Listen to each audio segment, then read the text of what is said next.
Current ટ્રાન્સફોર્મરના delta પ્રકારના જોડાણને સમજાવો.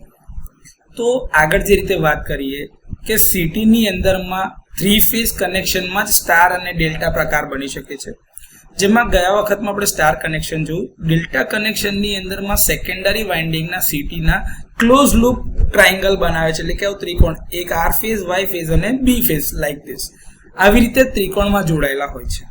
દરેક સિટીનું સેકન્ડરી વાઇન્ડિંગ એ કોઈ બી બે ફેઝની વચ્ચે જ જોડાયેલો છે. જો તમને આ દેખાતી હોય તો આપણી આ બેલેન્સ 3 ફેઝની સિસ્ટમ છે. IA, IB અને IC.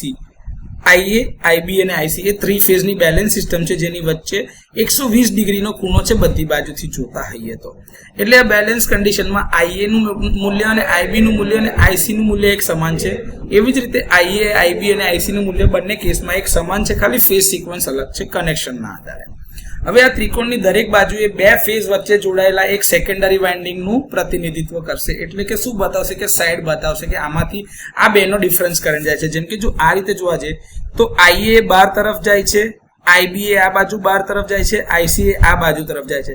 તો અહીંયા ધારો કે આ પોઈન્ટથી કરંટ જે બહાર નીકળશે શું હશે, IA ની દિશામાં છે તો IA અને IC એના કરતા ઊંધી દિશા છે તો IA માઇનસ IC બનશે. એવી જ રીતે અહીંયા આગળ IB માઇનસ IA બનશે અને આ બાજુ IC માઇનસ IB બનશે. તો આ બાજુ એવું જ થશે, જો IA સીધો છે અને IB એના કરતા વિરુદ્ધ દિશા છે તો IA માઇનસ IB બનશે. આ બાજુ IB સીધી દિશા છે, IC વિરુદ્ધ દિશા છે તો IB માઇનસ IC બનશે. અને એ જ કેસમાં અહીંયા IA જે છે બહાર તરફ છે, IC એની દિશામાં છે તો કરંટ IC માઇનસ IA બને છે. કેમ? તો કે એના સિટીની કનેક્શન જોજો, આ A ફેઝ, B ફેઝ અને C ફેઝ છે.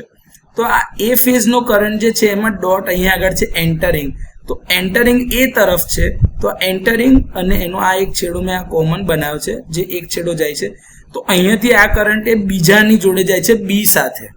અહીંથી આ કરંટ છે B સાથે, B નો છેડો જે છે C સાથે છે, C નો છેડો જે છે અહીંયા આગળથી આ A સાથે છે, જેના આ કોમન પોઈન્ટને મેં એક અર્થ કરેલું છે.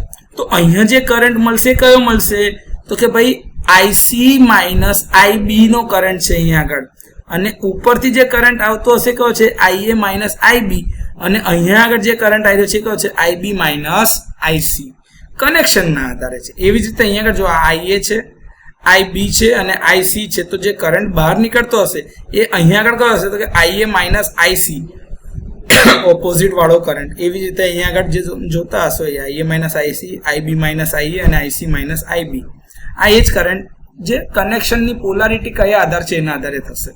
તો હવે આ જે સિટી છે એ ડાયરેક્ટલી નહીં પણ ઇનડાયરેક્ટલી એ લાઇન કરંટની કિંમત જ માપે છે. અને આ જોડાણનો ઉપયોગ બે ફેઝ વચ્ચેના જે કરંટમાં તફાવત થતો હશે એ માપવા માટે થાય છે.